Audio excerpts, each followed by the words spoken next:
Oke, bismillahirrahmanirrahim. Assalamualaikum warahmatullahi wabarakatuh, Sapo. Kita sudah menonton kemarin tadi malam ya, podcast Kuya tentang Syarifah Hernisa dan Asif Ali. Nah, di situ kita lihat cerita menurut versi Ali dan timnya, tim Akas dan beberapa lawyernya. Saya mohon izin kepada Pak Kuya yang pemilik konten, saya lampirkan beberapa konten untuk menanggapi beberapa hal mungkin misinformasi dari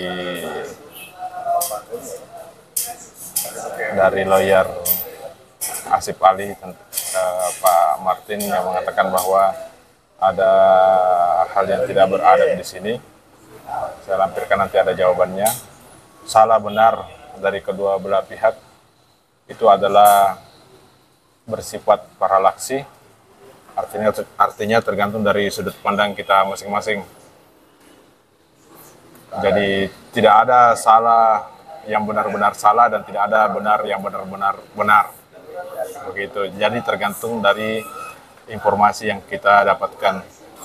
Nah, yang saya sayangkan adalah banyaknya berita-berita hoax yang beredar. Jadi teman-teman, Anda bisa lihat beberapa potongan-potongan video podcast dari Kuya berikut, dan ada potongan juga video saya waktu ke Watan Rupiah bertemu langsung dengan ayah Syarifah Hernisa. Ayah Syarifah Hernisa yang bernama Syekh Agil. Di situ ada pernyataannya bahwa seperti ini.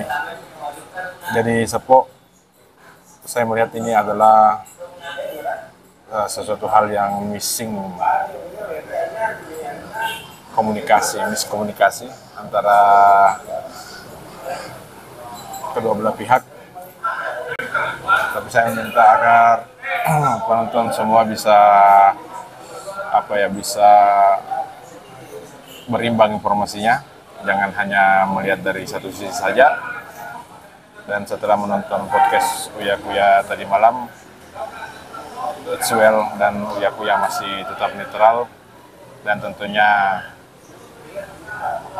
lawyer Asif Ali pasti membela kliennya.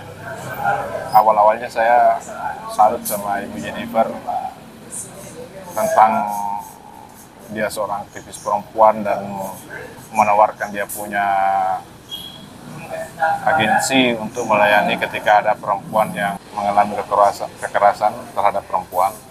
Tapi kenapa di akhir video ada statement bahwa seperti ini? Apakah ini ada indikasi seperti di akhir video ini ya?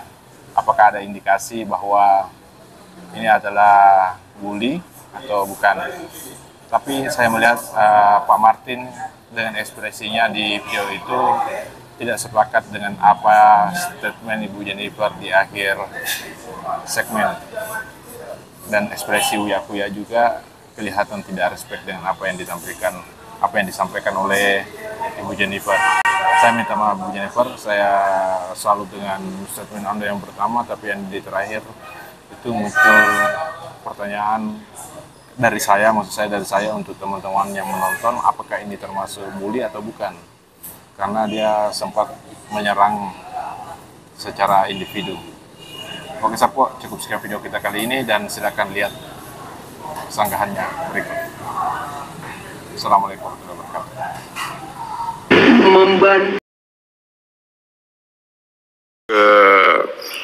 Ayahanda Syekh Tabe Puang, betul bagaimana kronologi kejadian waktu waktu Asif Ali datang ke rumah Tabe Puang? Ya. Ya.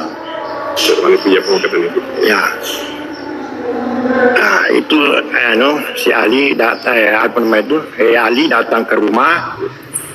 Dia selalu Indonesia saja yang terlalu mau dilihat. Dia tidak dengan orang tuanya. sebetulnya penguji datang bagaimana? Apakah dipersilakan duduk atau bagaimana penguji? Iya, dipersilakan duduk, dikasihkan kursi di situ, tidak mau duduk, hanya jalan terus, hanya disebut-sebut terus. Saya ketemu Ernisa, maka kita bilang kenapa orang ini selalu sebut-sebut Nisa.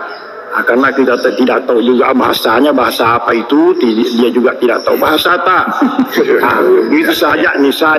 Kalau kita di sini di Wajo, kan di sini tidak bisa kita, kalau kita mau kawin dengan anaknya orang harus suruh orang tuanya. Kita orang tuanya dulu kita temui, bukannya anaknya dulu. Karena kalau di sini artinya berarti adanya Wajo itu tidak begitu ada Wajo. Bukannya anaknya dulu, orang tuanya dulu.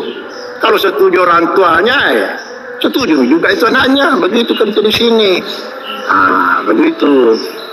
Terus Pung, rumor yang beredar kan katanya Pung tidak diizinkan masuk. Ataukah apakah memang dia dibiarkan berdiri di luar atau ada solusi yang dikasih untuk ke tempat manakah? Tidak ada itu bahwa artinya itu sewaktunya dia datang kita kasihkan itu kursi di depan di situ, karena disuruh duduk dia tidak mau duduk, jalan terus.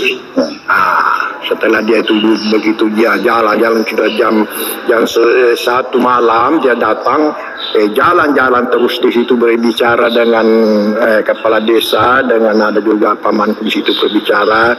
Karena kalau saya itu tidak tahu, karena dia itu bahasa seperti bahasa bahasa asing, saya tidak tahu. Dia hanya pakai HP saja, toh. Jadi waktunya itu orang itu di masjid sudah azan, jadi saya pergi, saya tinggalkan di situ.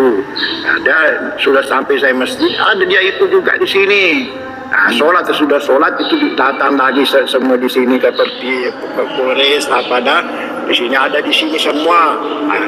Dia disuruh makan, disuruh minum tidak mau, diajak ke hotel tidak mau.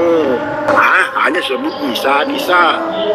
Jadi kata anakku yang laki-laki itu kita ke hotel dulu, istirahat di sana, sudah istirahat, sudah mandi, baru kita berundi dengan orang tuaku. Jangan kau terus dulu dengan Nisa. Kalau begitu tidak bisa kalau Nisa itu harus di orang tuaku dulu. Dia tidak menerima. Begitu sampai jam berapa itu. Jadi Polres ini dia mengajak kita ke kantor saja. Kalau begitu tidak ada putusnya, dia ajak ke sana kantor. Tapi selanjutnya kan kalau sebagai teman aja ya, nggak ada salahnya. Dan akan berefek nanti buat Nisa juga ke depan. Cari pacar dia udah bagaimana? Udah nggak ngerti. Laki-laki Indonesia nanti siapa yang mau sama dia lagi? Dia senang beri wajah.